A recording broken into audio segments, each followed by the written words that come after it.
तो कुछ लोगों ने पूछा कि राम मंदिर में चोरी कैसे हो गई। मेरा विषय वो नहीं था, लेकिन हमने उस पर थोड़ी सी चर्चा की, जो आप सबने देखा भी होगा।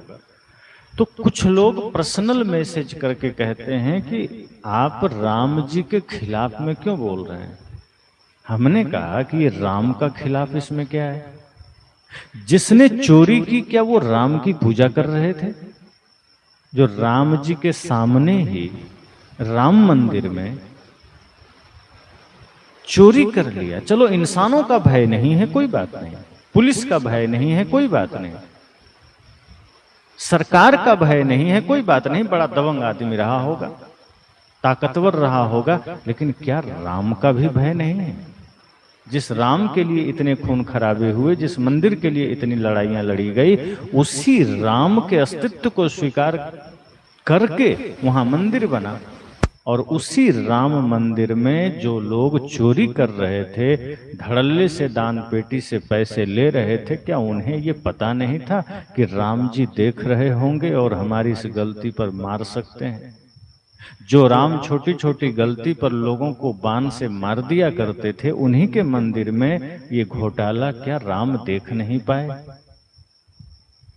और ये घटना पूरे समाज ने, देश ने, दुनिया ने देखा है कि राम मंदिर में चोरी हो गई। तो एक तो वे लोग बड़े बहादुर होंगे जिन्होंने चोरी की, दूसरे या तो फिर राम पर शक होता है कि राम के होते चोरी कैसे हो गई। अब बात समझने की है कि राम है क्या। जिस राम के भरोसे आप बैठना चाहते हैं कि मेरा घर बच जाए, मेरी दुनिया बच जाए, मेरा परिवार बच जाए, ये जान लो कि जो राम अपने ही मंदिर में चंदा को लुटने से न बचा सके, वो आपको नहीं बचा सकते। आपको अपने भीतर के राम तत्व को समझना होगा, अपने भीतर के सत्य को समझना होगा, अपने भीतर के परमात्म तत्व को समझना होगा।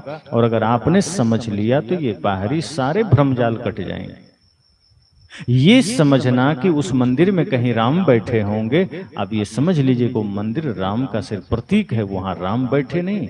राम बैठे होते तो मजाल होता कि कोई चोरी कर लेता। और चोरी तो छोड़ दो, 500 वर्ष राम का मंदिर न बनना, अगर राम वहां होते तो किसमें मजाल है कि राम के मंदिर को रोक देता। न मुगल रोक पाते, न अंग्रेज रोक पाते, न कोई सरकारें रोक पाती। राम की तो एक इच्छा ही पर्याप्त है। और आप तो कहते भी हैं कि होई है वही जो राम रचि रखा, कि राम की इच्छा होगी वही होगा। इसका मतलब मंदिर न बनना भी राम की ही इच्छा रही होगी, चोरी होना भी राम की ही इच्छा रही होगी। फिर लड़ना क्यों, फिर झगड़ना क्यों, फिर केस क्यों करना? अगर किसी ने चोरी की है तो स्वाभाविक है वो राम की ही तो इच्छा होगी, क्योंकि राम की इच्छा के बिना तो पत्ता नहीं हिलता। राम की इच्छा के बिना तो एक कण भी इधर से उधर नहीं होता। तो जो कुछ भी घटित हुआ है वो राम की कृपा से हुआ है। फिर इतना हाय तौबा क्यों कर रहे हो? और यदि ये गलत है तो इसका मतलब राम कुछ कर नहीं पाए। फिर उस राम से उम्मीद क्या लगा बैठे हो कि राम हमारा बेड़ा पार करेंगे? बेड़ा पार तो खुद ही करना पड़ेगा। सत्य के मार्ग तक खुद ही, सत्य के मार्ग पर खुद ही चलना पड़ेगा। मुक्ति तक तो खुद ही जाना होगा। ये राम कुछ करने वाले नहीं हैं। और अगर राम को करना होता, किसी भगवान को करना होता, तो आज पूरे देश में जो ये हंगामा मचा है पेपर लीक का, ये सब ना होते। छात्रों के साथ जो बदसलूकी हो रही है, ये वो देश है जहां सत्य के लिए स्वयं को बलिदान कर दिया जाता था। और आज ये वही देश है जहां झूठ के लिए दूसरों का बलिदान ले लिया जाता है। ये वो देश है जहां सत्य के लिए समर्पण था, जहां सत्य के लिए सारी साधना थी, सारे कर्तव्य सत्य के लिए थे। आज सारे कर्तव्य बस इसलिए हैं कि हमें सत्ता चाहिए, हमें धन चाहिए, पद चाहिए, बल चाहिए, और कुछ नहीं चाहिए। बच्चों के भविष्य के साथ खिलवाड़ करना हो कर देगा, समाज से खिलवाड़ करना हो कर देगा, देश के साथ खिलवाड़ करना हो कर देगा। और यही लोग करते आए हैं, इस पर किसी का होश नहीं। तो आज जो कुछ भी गलियों में, आज जो कुछ भी सड़कों पर हो रहा है, इसका जिम्मेदार कौन है? और क्या ये हम सबका कर्तव्य नहीं है एक मनुष्य होने के नाते? कि हम जहां रहते हैं वहां किसी भी समस्या का समाधान कर सकें, किसी भी स्तर से हम राष्ट्र के शांति में सहयोगी बन सकें, राष्ट्र की एकता अखंडता में सहयोगी बन सकें, राष्ट्र के विकास में सहयोगी बन सकें। तो बहुत सारे कर्तव्य हैं, लेकिन आज सारे कर्तव्य लड़ाई झगड़े में सीमित रह गया कि मुझे मेरा काम से मतलब है, मुझे मेरे परिवार से मतलब है, मेरे खेत खलिहान से मतलब है, मेरे घर द्वार संसार से मतलब, मुझे देश से क्या मतलब, समाज से क्या मतलब, कहीं कुछ होता है क्या मतलब। लेकिन जब लड़ने की बात आएगी तो हिंदू मुसलमान से, मुसलमान हिंदू से, सिख जैन से, जैन बौद्ध से, सब एक दूसरे से लड़ने लगेंगे। लड़ाई में सब एक दूसरे पर लड़ेंगे, लेकिन जहां एक दूसरे के सहयोग की बात आएगी तो मेरा मेरा मतलब, दुनिया जाने क्या करना, दूसरे से हमें क्या लेना देना। तो बहुत सारी बातें हैं। सदगुरु कबीर जिन बातों को कहे खरी खरी, वो यही सारी बातें थी कि भ्रम इस संसार में जाल की तरफ फैला है। भंवर जाल बगुजाल है, बूढ़े बहुत अचेत। ये इतना भयंकर जाल है भ्रम का कि हमें सत्य नहीं दिखता। जैसे शाम का समय हो और रोशनी कम हो और कहीं रस्सी पड़ी हो, तो आप देखते हैं कि उस रस्सी में कभी कभी सर्प होने का भ्रम हो जाता है। वो सर्प होता नहीं है, लेकिन भ्रम के वजह से वो रस्सी भी सर्प दिखती है और आदमी डर से भाग जाता है। इसी भ्रम के कारण इस संसार में हम सत्य को देख नहीं पाते हैं। लेकिन सत्य को देखने के लिए हमें जगना पड़ेगा, अपनी मूर्छा से हमें ऊपर उठना पड़ेगा। आज हम मूर्छा में हैं, बेहोशी में हैं, इसलिए हमें सत्य का पता नहीं चलता।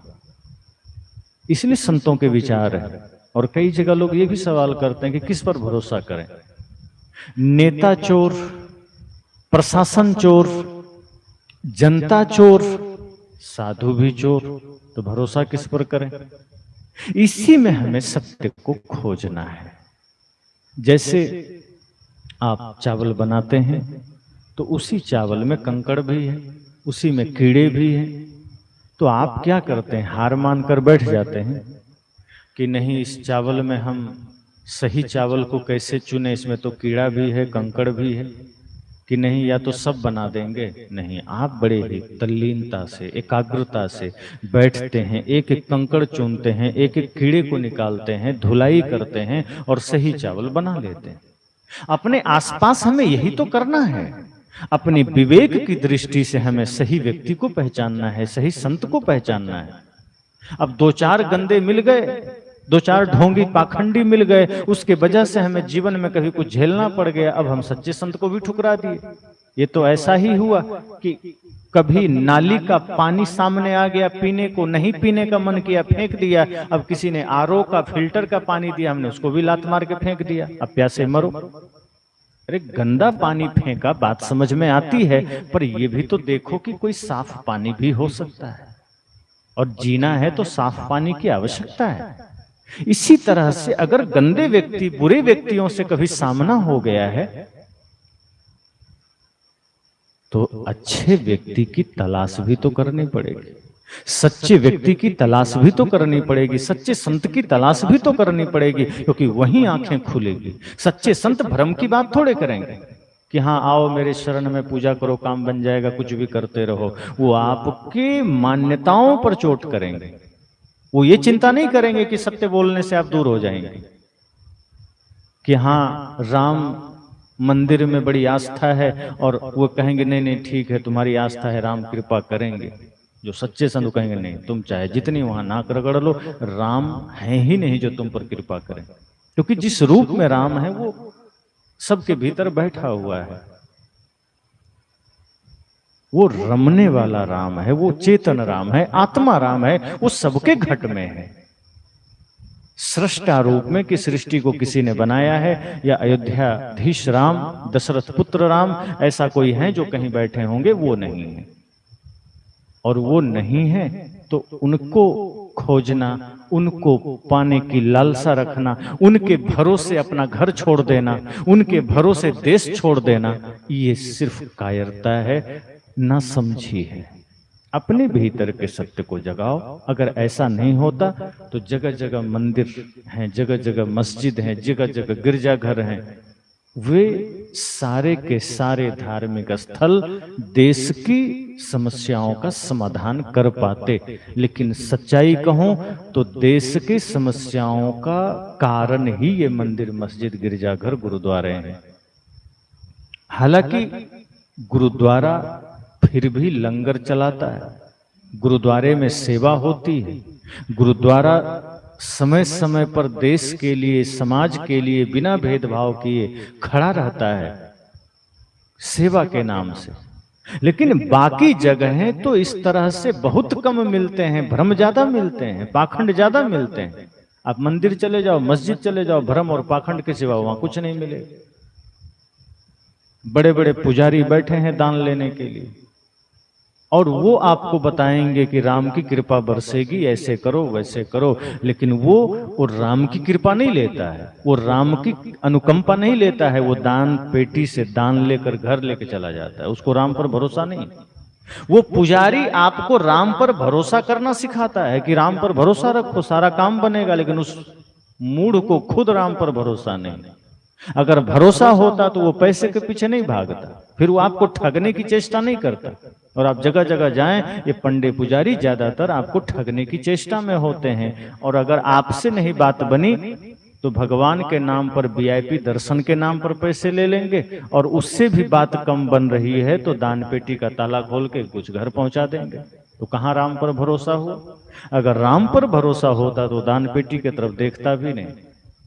अगर भगवान के लिए चढ़ा रहा है तो उसे भगवान के लिए ही समर्पित करता, सेवा के लिए समर्पित करता, और जो स्वेच्छा से, सहजता से प्राप्त होता शरीर का निर्वहन करते। जो कुछ भी लोग हमें सेवा सहयोग करते हैं उसका एक एक अंश सेवा में लगता, चाहे वो किसी भी प्रकार की सेवा हो, संत सेवा हो, समाज सेवा हो, लाचारों की सेवा हो, गौ सेवा हो, बछड़ों की सेवा हो, पक्षियों की सेवा हो, किसी भी लाचार व्यक्ति की सेवा होती। शिक्षा पर खर्च होता, स्वास्थ्य पर खर्च होता, सेवा पर खर्च होता, ये देश और आगे बढ़ता। लेकिन समस्या क्या है कि राम के प्रति आस्था जगाने वाले लोग खुद ही राम पर भरोसा नहीं करते हैं। राम के लिए बड़े बड़े लोगों को सुनना, वो क्या कहते हैं, अरे चिंता मत करो, भगवान पर भरोसा रखो, सारा काम बन जाएगा। लेकिन जब उसका काम अटकता है तो वो 2 नंबर के काम से अपना काम निपटाता है। फिर वो राम के भरोसे नहीं बैठता, वो कृष्ण के भरोसे नहीं बैठता, फिर वो भगवान के भरोसे नहीं बैठता। महादेव पर विश्वास रखो, वही आदमी कहता है। और बेचारे भोले लोग महादेव पर विश्वास करके अपना काम धाम सब छोड़ देता है, महादेव महादेव करते रहते। लेकिन जो लोग कहता है महादेव पर विश्वास रखो, उसे खुद भरोसा नहीं। और यही आज राम मंदिर में हुआ है, अयोध्या में हुआ है। और ये कोई छोटी बात नहीं है कि सोचो, एक 500 वर्षों से एक लड़ाई चली, एक युद्ध चला, एक संघर्ष चला, लाखों लोग उस राम के नाम से मरे, अपना प्राण गंवाए। लेकिन आज जब सब कुछ बन गया, सही हो गया, तो इतने लुटेरे लोग वहां बैठ गए कि राम जी को भी नहीं छोड़े, उनका भी पैसा चुपके चुरा करके अपना घर खड़ा कर लिया। और वे लोग कहते हैं हम राम के भक्त हैं, हम राम पर भरोसा करते हैं, राम सबका काज बनाएंगे।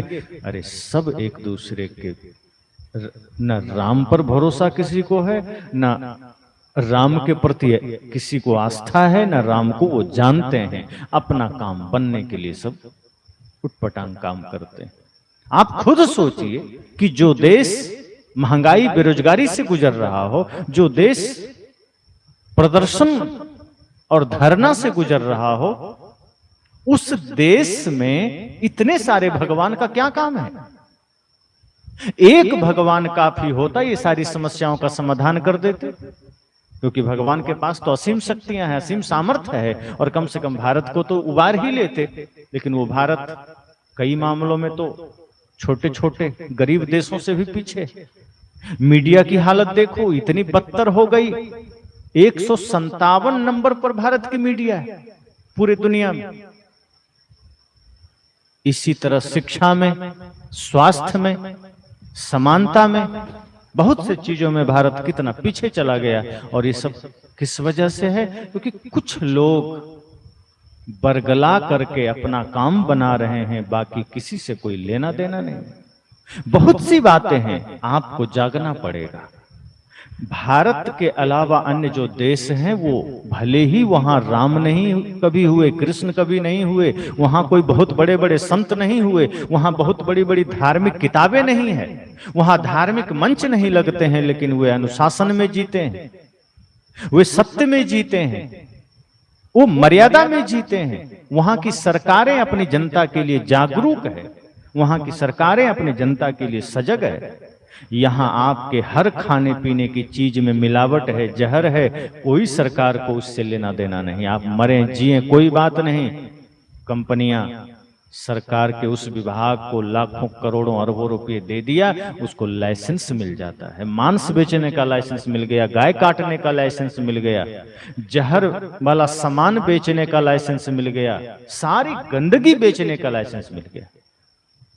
अभी आप सबने सुना कि आम का सीजन था, जापान ने आम लौटा दिया। क्यों? क्योंकि आम की गुणवत्ता जो होनी चाहिए वो नहीं है। क्यों लौटा दिया?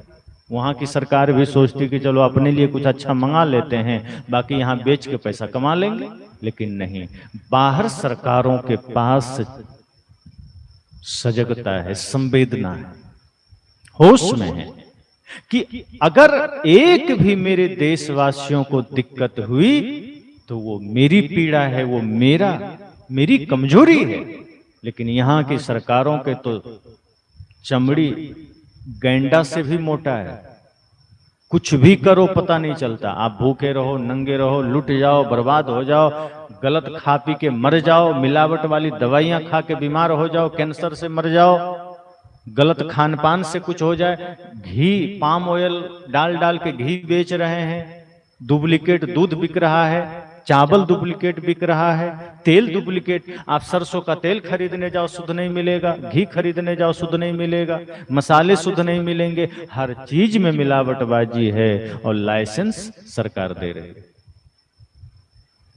आपका कर्तव्य यह है कि आप सजग होइए, और सजगता इस नाम से कि हम भारत भूमि में जन्म लिए हैं। भारत का अतीत बड़ा गौरवशाली रहा है।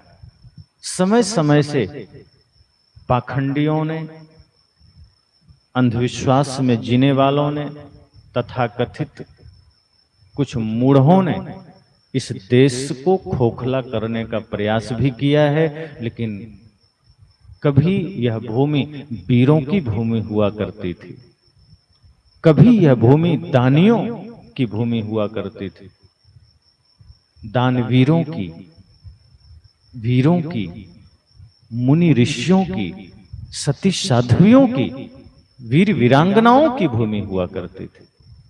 आज हमारा देश इतना बदल चुका है, इतना बिगड़ चुका है कि समझ में नहीं आता कि क्या ये वही देश है। आज किसी को किसी से कोई मतलब नहीं, सब एक दूसरे को लूटने को तैयार है। हम मनुष्य हैं, हमारा कर्तव्य है हम मनुष्यता में जिए, हम होश में जिए, सजगता में जिए। आज जो कुछ भी घटित हो रहा है उसके जिम्मेदार हम हैं। अगर आज हमारे बच्चों को सड़कों पर दौड़ना पड़ रहा है, इसका जिम्मेदार सरकार नहीं, आप और हम हैं कि हमने समय रहते अपनी सजगता नहीं दिखाई, अपना होश नहीं दिखाया।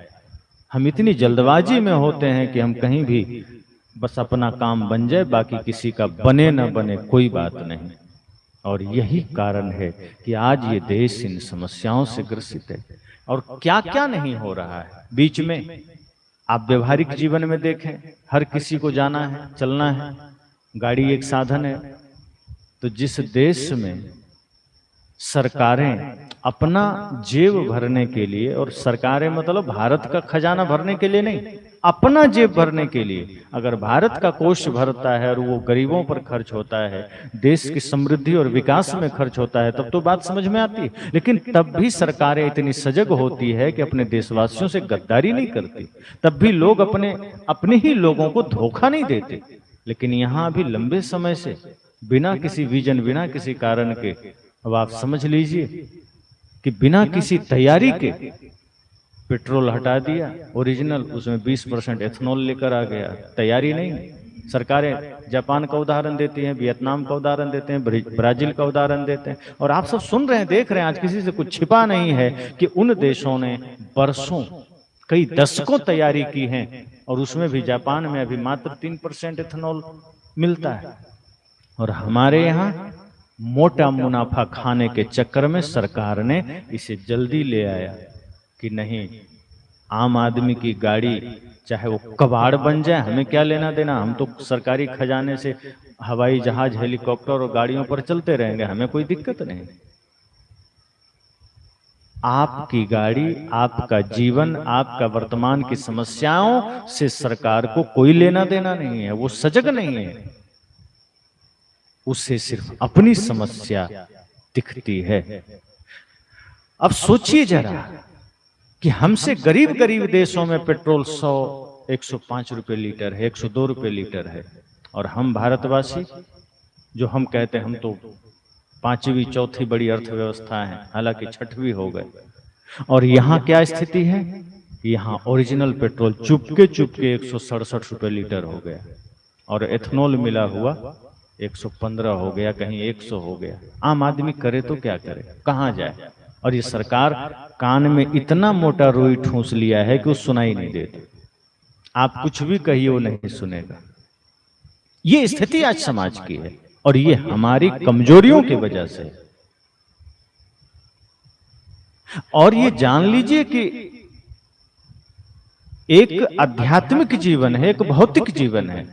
आध्यात्मिक जीवन में ध्यान, साधना, चिंतन, सत्य, हिंसा, प्रेम, करुणा है, लेकिन व्यवहारिक जीवन में जहां हम जीते हैं, जहां शरीर चलता है, इसको खाना पीना, चलना फिरना, वो व्यवहारिक चीजें की जरूरत पड़ती है, भौतिक चीजों की जरूरत पड़ती है, और इसका भी ठीक होना जरूरी है। इससे जुड़ी हुई चीजों का ठीक होना भी जरूरी है, वरना आपकी गति, आपकी यात्रा रुक जाएगी। व्यवहारिक जगत में, भौतिक जगत में आप रुक जाएंगे, आप ठहर जाएंगे, फिर आप कुछ कर नहीं पाएंगे।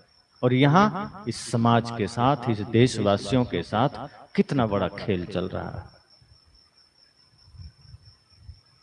अंतर्राष्ट्रीय बाजार में जब कच्चा तेल महंगा हुआ, झट से कंपनियों ने तेल के रेट बढ़ा दिए। अब आधे पर आ गया, सस्ता हो गया, एथेनॉल मिलाने के बावजूद भी सस्ता नहीं कर रहा। सोचिए क्या स्थिति होगा देश का, लोग क्या करेंगे। सरकारें बयान देती है इथेनॉल से कुछ नहीं होता, 20% से 2023 से पहले की गाड़ियों में भी कुछ नहीं होगा। तो कंपनियों ने 2023 में एथेनॉल सपोर्ट करने वाली गाड़ी बनाई है क्यों? अगर कुछ नहीं होगा तो क्यों बनाया? कहता कि जरूरत ही नहीं है, जो गाड़ी चल रही उसमें ये भी काम करेगा, जरूरत क्या था बनाने का। और यदि 2023 में E20 सपोर्टेड गाड़ियां बनने लगी, इसका मतलब है 2023 से पहले वाली गाड़ियों को नुकसान करेगा। और जब करेगा तो वो 22-23 करोड़ गाड़ियां जो गरीब लोग भी लिए हुए हैं, वो कहां जाएंगे? तो कोई जवाब नहीं, अपना काम बनता, भाड़ में जाए जनता। ये कितना बड़ा धोखा है देश के साथ। तैयारी कर लेते, लोगों का ख्याल कर लेते, धीरे धीरे मात्रा बढ़ाते। ठीक है, देश प्रदूषण कम करने के लिए प्रयास करो, लेकिन प्रदूषण कम करने के आड़ में अपना जेब भरो, अपने साथियों का जेब भरो और जनता का गला काट दो। ये कौन सा न्याय है भाई? ये जागने का वक्त है, होश में आने का वक्त है। आप लाचार बनकर जीते हैं, इसलिए कोई आपका फायदा उठाता है। आप भौतिक जगत में भी सजग रहिए, और आध्यात्मिक जगत में तो सजगता है ही शांति का रास्ता। इसलिए आज बहुत सोचने समझने की जरूरत है, सजग होने की जरूरत है। देश धीरे धीरे पतन के कगार में जा रहा है। इसलिए इसका ड्राइवर सही होना बहुत जरूरी है।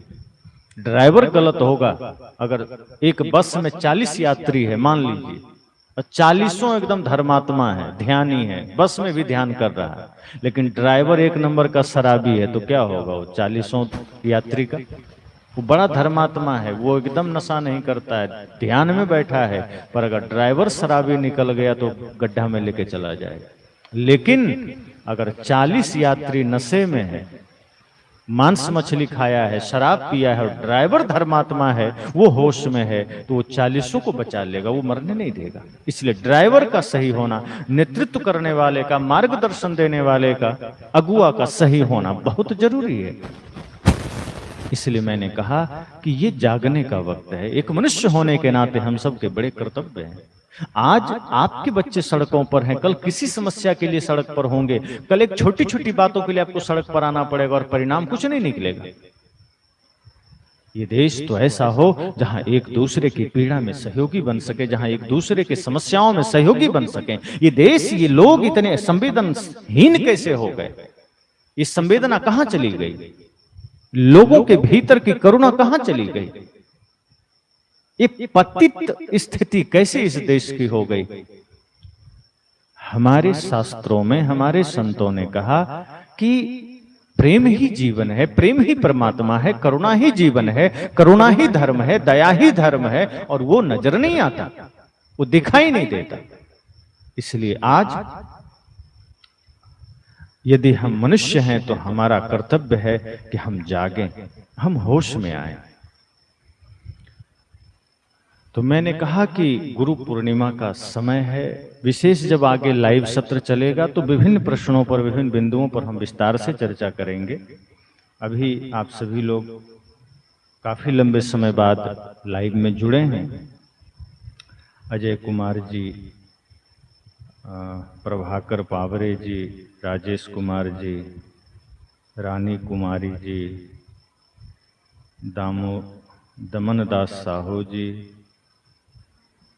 मुकेश कुमार जी, तेजराम साहू जी, राजकुमार जी, अनुपम गोस्वामी जी, उषा बेनीवाल जी, संतोष कुमार जी, धीरज कुमार जी, गोचंद पटेल जी, भूषण साहू जी, डोंगरगांव। हाँ, बहुत बढ़िया, आप सभी जुड़े।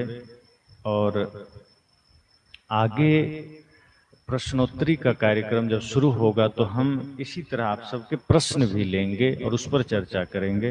अभी सुधीर हेल्थ केयर, गुरुजी मैं अपने जीवन से परेशान हूँ, कुछ अच्छा रास्ता बताता हूँ, कहीं नहीं भटक सकता। आप परेशान हैं तो परेशानी का हल भी है। जीवन में ऐसा कोई प्रश्न नहीं जिसका समाधान ना हो, जीवन में ऐसी कोई समस्या नहीं जिसका कोई हल ना हो। तो आप परेशानी प्रश्न रूप में जब आप रखेंगे उस पर चर्चा भी करेंगे, और आप खुद संत गुरुजनों के विचारों को मोबाइल के माध्यम से सुनिए, ध्यान करने का प्रयास करिए, योग का प्रयास करिए, 24 घंटे अपने माइंडसेट को थोड़ा पॉजिटिव रखिए। इस जगत को सत्य के रूप में मत देखिए, अपने आप अपने जीवन को ये समझिए कि बस हमारा एक कर्तव्य है कि इस धरती पर हम मुसाफिर की भांति आए हैं, थोड़े दिन का जीवन है। अच्छा बुरा इस संसार में सबके साथ लगा रहता है। अंततः हमें अपने मनोस्थिति को, अपने मन को स्थिर रखते हुए आगे बढ़ना है, धीरे धीरे सब सही हो जाता है। तो जब आगे आप इस पर विस्तृत प्रश्न अपना रखेंगे तो चर्चा होगी।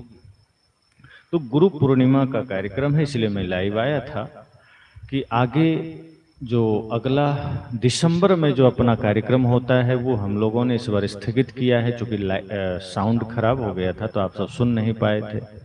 गुरु पूर्णिमा को ही हम लोग थोड़ा विस्तार रूप में कर रहे हैं, वार्षिक सत्संग के रूप में। और स्वाभाविक है, कोई भी महोत्सव, कोई भी कार्यक्रम में सबके सहयोग की आवश्यकता पड़ती है। तो आप सबसे यही आग्रह है कि जैसे पिछले सत्संग में आप सबने बहुत दिल खोल कर सहयोग दिया था और सत्संग बहुत अच्छा सफल हुआ था। व्यवस्थाओं में आपने सहयोग दिया था, संत सेवा में, गौ सेवा में, निराश्रित बछड़ों की सेवा में आपने सहयोग किया था। इस बार भी आप सबसे अपेक्षा है कि आप इस सत्संग में अच्छे से सहयोग करें, और अगर संभव हो सके, क्योंकि जल्दबाजी में यह निर्णय हम सब ने लिया है तो समय तो अब कम है, फिर भी अगर आप सब में से कोई आ सकें तो आप आएँ, पधारें। काफ़ी लोग आ भी रहे हैं, और नहीं तो लाइव आप लाभ लें और आप अपनी सेवा दे करके इस गुरु पूर्णिमा महोत्सव में इस व्यवस्था में सहभागी बने। और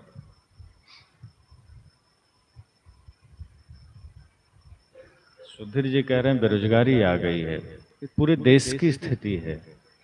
हमें आपको ही कोई मार्ग निकालना होगा, किसी न किसी भांति कोई रास्ता निकालना होगा। आज लोग इस भरोसे में अगर रह गए कि चलो कोई सरकार या कोई समाज के लोग हमारे लिए कुछ कर देंगे। मैंने कहा अपने माँ बाप को भी लोग वृद्धाश्रम भेज देते हैं, आज ये स्थिति हो गई। जब अपने माँ बाप के लोग नहीं हुए तो फिर वो और किसके होंगे। और सरकारों को तो कोई चिंता नहीं, उन्हें फर्क ही नहीं पड़ता। वो आंख पर चश्मा ही दूसरा लगा रखे हैं, उन्हें दिखाई ही नहीं देता कि बेरोजगारी है। वो कहते कहाँ बेरोजगारी है, हमने कितने लोगों को रोजगार दिया। कहाँ महंगाई है, कांग्रेस में तो इतनी महंगाई थी, उसके में तो इतनी महंगाई थी, वहां उस देश में तो उतनी महंगाई है। लोग ये करते हैं, स्वीकार नहीं करते कि हाँ कुछ त्रुटि है। और यदि पिछले सरकारों में गड़बड़ियां थी तो क्या आप भी करोगे? पहले गड़बड़ था तो आप भी करोगे। आप क्या यही कहकर आए थे?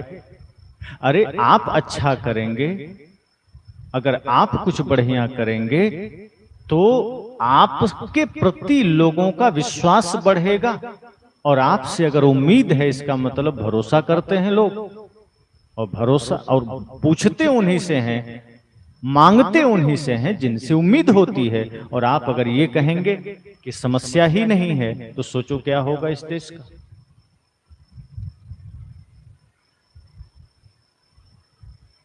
अजय कुमार जी कह रहे हैं कोई नंबर? हाँ, सहयोग के लिए नंबर है, आप 9471811394 9471811394 9471811394 यह नंबर है। इस पर आप अपना सेवा, अपना सहयोग, भंडारे के लिए पंडाल आदि व्यवस्था जो आपको संभव हो आप भेज सकते हैं, और संत सेवा में भेज सकते हैं।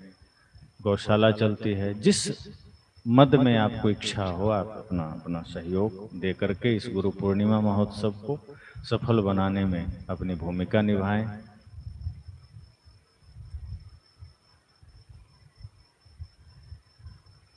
केसरी लाल मीना जी एमपी से हैं, बहुत बहुत शुभकामनाएं, आशीर्वाद आप सबको, और आप सबका जीवन मंगलमय हो। इसमें एक सूचना और दे दूं, छत्तीसगढ़ का कार्यक्रम लगभग 26-27 दिसंबर से लेकर 8-9 फरवरी तक का समय अभी बन चुका है। हालांकि डेट हमने सबको नहीं फाइनल किया है, पर हमारे रजिस्टर में जिन जिन जगहों से सत्संग कार्यक्रम के लिए लोगों ने संपर्क किया था तो हमने उसको देखा, गणना करके, तो लगभग 8-9 फरवरी तक वो चला गया है। तो जो लोग ये सोच रहे होंगे चलो और लेट में हम थोड़ा संपर्क कर लेंगे या बाद में देख लेंगे, तो हो सकता है कहीं कि फरवरी का समय पूरा हो जाए तो फिर मुश्किल होगा।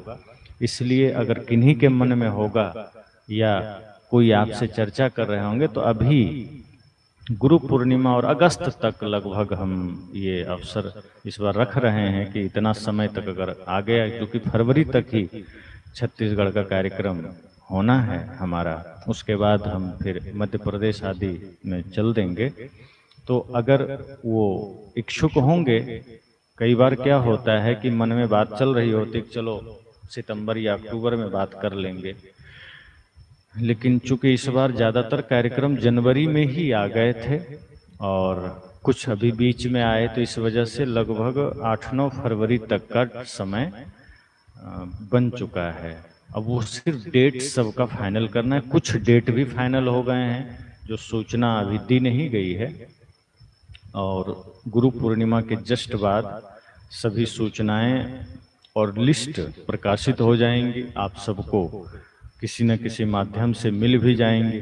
तो आप सब भी, खास करके जो छत्तीसगढ़ से हमारे सभी प्रेमी भक्तजन जुड़े हैं, वे लोग इस पर विचार कर लेंगे कि कई जगह प्रतीक्षा में, कई बार पिछली बार लगभग लोग नवंबर दिसंबर में भी जा कर के संपर्क कर रहे थे, तो समय बचा नहीं था, तो थोड़ी समस्या हो गई थी। तो अभी पहले से ही आप बता देंगे तो अभी कम से कम ऐसा भी हो सकता है कि हम पहले भी समय दे सकते हैं, क्योंकि हमने डेट किसी को अभी दिया नहीं है, 2-4 कार्यक्रम छोड़ करके। हमने सिर्फ कार्यक्रमों का आंकड़ा लगाया है कि 8-9 फरवरी तक का बन गया। तो अभी आगे पीछे हो सकता है सुविधा के अनुसार। और बहुत बहुत शुभकामनाएं। बाकी सहयोग के लिए नंबर मैं फिर से बोल दूं, जो लोग भेजना चाहेंगे आप भेज देंगे, 94 71 81 13 94। और जो जुड़ना चाहेंगे तो मेरा इस पर अन्य वीडियो पर आप देख सकते हैं, नंबर है, तो व्हाट्सएप के माध्यम से आप जुड़ जाइए नंबर के द्वारा, और उसके माध्यम से आपको सूचनाएं, सत्संग के सूचनाएं, कार्यक्रमों के लिस्ट आपको मिलते रहेंगे, मिल जाएंगे। सहयोग भी आप देना चाहेंगे तो व्हाट्सएप के माध्यम से आपको जानकारी उपलब्ध करा दी जाएगी। तो अब चूंकि लाइव कार्यक्रम में बहुत चीज़ें दिखाना मुश्किल हो जाता है, लेकिन आप जो रिकॉर्डेड वीडियो है पहले इसी चैनल पर, आप उसमें जा कर के सर्च कर लेंगे तो उसमें सब में संपर्क नंबर, सहयोग का नंबर सब उसमें है। एक बार आप संपर्क करके व्हाट्सएप पर आप कर लेंगे। तो आज हम यहीं विराम करते हैं और कोशिश करेंगे गुरु पूर्णिमा तक अगर संभव हो तो प्रतिदिन 8 बजे हम आपसे जुड़ेंगे, कुछ विषय चर्चा करते हुए अन्य समस्याओं पर, क्योंकि अभी इतनी समस्याएं देश में हैं कि इस आधे घंटे में संभव नहीं है, और उस पर चर्चा करना जरूरी है, लोग को जगाना जरूरी है।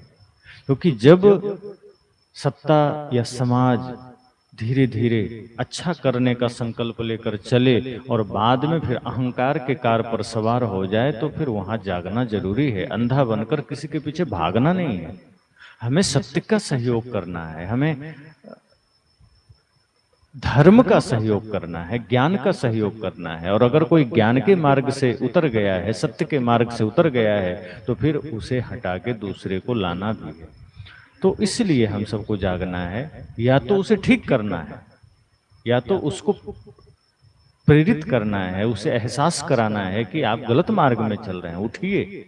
यहाँ अहंकार बड़े बड़े लोगों का नहीं टिका, सबका धराशायी हुआ। जो लोग मृत्यु को भी अपना दासी बना के रहते थे, उनका भी अहंकार मिटा। जो लोग हाथ में पर्वत तौलते थे, उनका भी अहंकार मिटा। जो समुद्र लांघ जाते थे, उनको भी मिटना पड़ा। तो आप और हम तो बहुत साधारण हैं, इसलिए अहंकार से उतरना पड़ेगा और सोचना पड़ेगा समाज के लिए, सोचना पड़ेगा देश के लिए। बड़े ही श्रद्धा भाव से आप जब देश के लिए सोचेंगे, और ये तभी संभव है जब अपना मन निर्मल होगा, अपना विचार निर्मल होगा, और जब पवित्रता भीतर आती है तब हम सत्य के लिए सोचते हैं, सत्य को जीते हैं। और यदि गंदगी भीतर होगी तो बाहर से धर्म का चोला भी होगा, टीका भी होगा, माला भी होगा, टोपी भी होगी, तो हम छल ही सोचेंगे, छल ही करेंगे। तो उस छल से हमें ऊपर उठना है और हमें निश्चल जीवन जीना है। तो कोशिश करेंगे कल पुनः आपसे जुड़ें। अभी फिलहाल वाणी को विराम देते हैं। बोलिए सद्गुरुदेव की जय।